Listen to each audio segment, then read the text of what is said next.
This is the Atacama, the world's driest desert.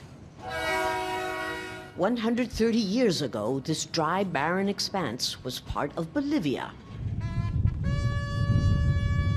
At nearly 3,700 meters above sea level, the tiny desert town of Ollague proudly celebrates Chile's national independence holiday with a military parade.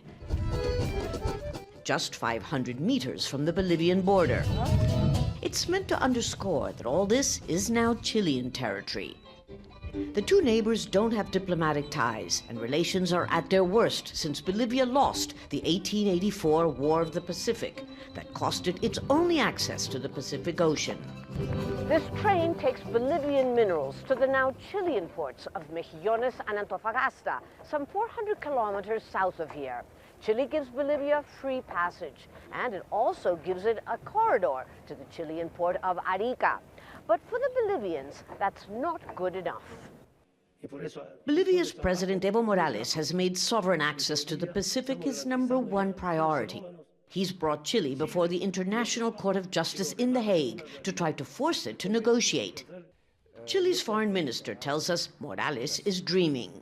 A century and a half later, almost, is they want a piece of Chilean territory. They want sovereign territory. And that is unacceptable, of course. We're living in the 21st century. But Bolivia insists it will never give up its claims, not just to a Pacific corridor, but now also to this small Atacama Desert river, the Silala.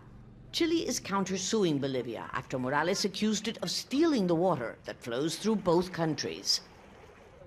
The mayor of Chile's last desert outpost insists the feud isn't impacting daily life.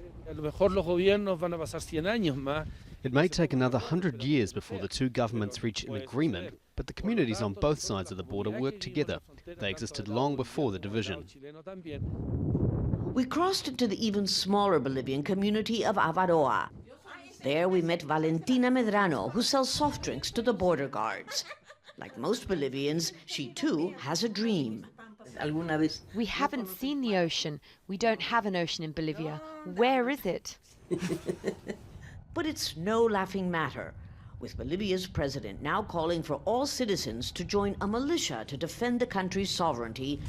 Chile is standing more firm than ever, leaving little reason to expect an end to the longest-running territorial conflict in the Americas. Lucia, Newman, Jazeera, Ollague, Chile.